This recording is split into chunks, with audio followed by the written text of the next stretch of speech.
बाघ के गले में सांप, रहसू की भक्ति और राजा का घमंड। थावे मंदिर में मां दुर्गा के विराजने की ऐसी कहानी है जो कि आज के एपिसोड में हम बताएंगे। वैसे तो गोपालगंज स्थित थावे दुर्गा मंदिर में साल भर लोग पूजा अर्चना करने आते हैं, लेकिन शारदियों और चैत्र नवरात्र में यहाँ श्रद्धालुओं की खासी भीड़ होती है।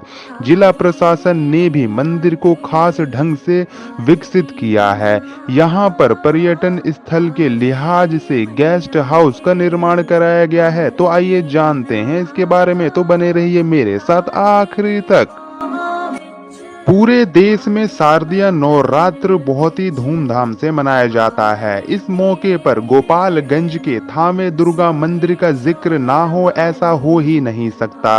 गोपालगंज का थावे दुर्गा मंदिर उत्तर बिहार के उन प्रमुख पर्यटन स्थलों में शामिल है जहां पर साल भर श्रद्धालुओं का तांता लगा रहता है, लेकिन यहां पर चैत्र और शारदीय नवरात्र में विशेष पूजा अर्चना होती है, जिसके चलते यहाँ पर नवरात्र में प्रतिदिन लाखों श्रद्धालु मां दुर्गा के दर्शन और पूजा के लिए पहुंचते हैं।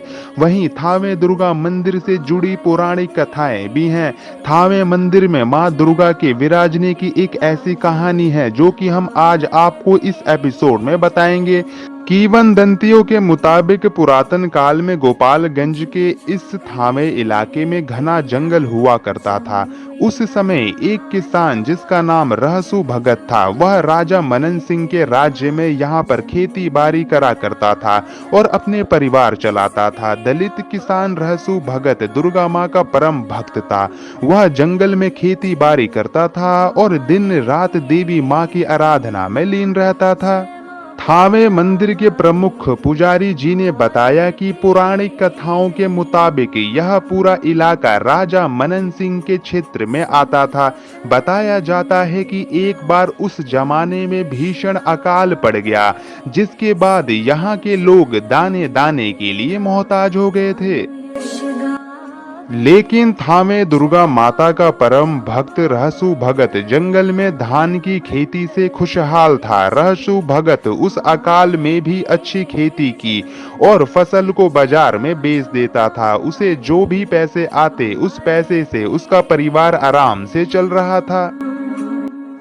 जब भीषण अकाल में भी इस किसान की खुशहाली की सूचना इस राज्य के राजा मनन सिंह को मिली, उन्होंने किसान को अपने दरबार में बुलाया। दरबार में आते ही राजा मनन सिंह ने रहसू भगत से भीषण अकाल में भी धान की अच्छी पैदावार करने और खेती की जानकारी ली। थावे मंदिर के प्रमुख पुजारी जी ने बताया कि कैसे रहसू भगत उस समय धान की खेती करते थे।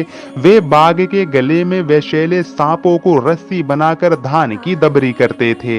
खेती बाड़ी से समय मिलते ही रहसू भगत देवी माँ की आराधना में लीन हो जाते थे। वे माँ की परम कृपा से खुशहाल जीवन जी रहे थे। राजा मनन सिंह ने जब रहसू भगत से कहा कि वे अपनी आराधना से देवी माता को यहाँ बुलाएं, तब रहसू भगत ने राजा मनन सिंह को ऐसा नहीं करने की सलाह दी।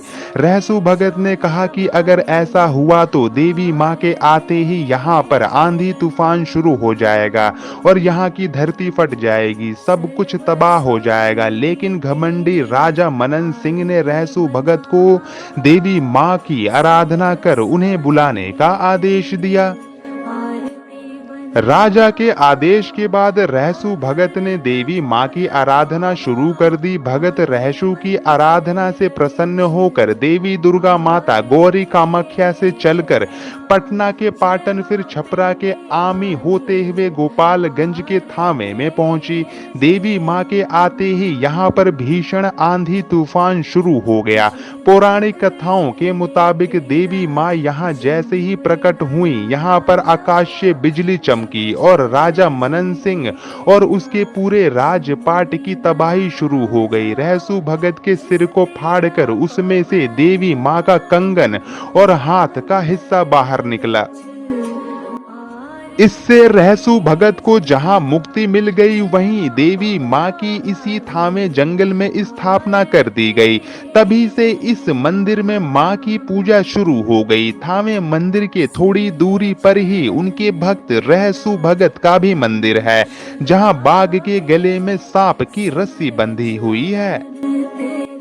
गोपालगंज के थावे दुर्गा मंदिर में हमेशा भक्तों का तांता लगा रहता है। वहीं गोपालगंज जिला प्रशासन ने मंदिर को खास ढंग से विकसित किया है।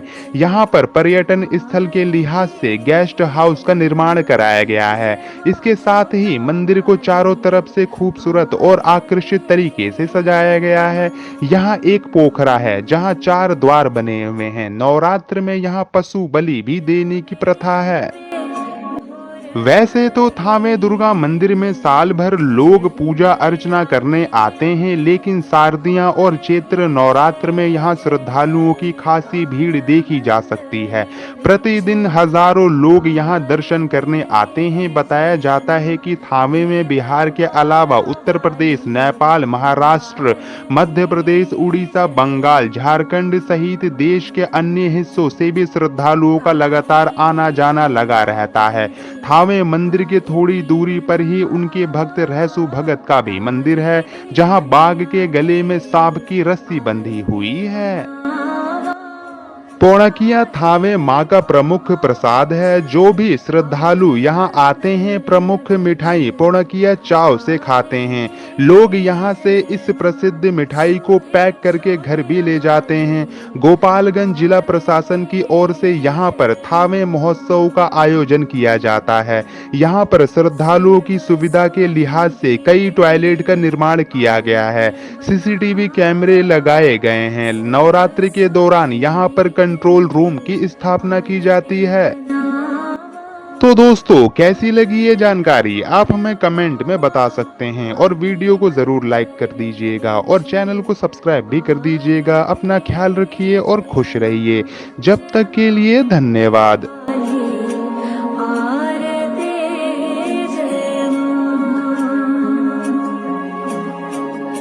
जुग जुग जीवे तेरा जम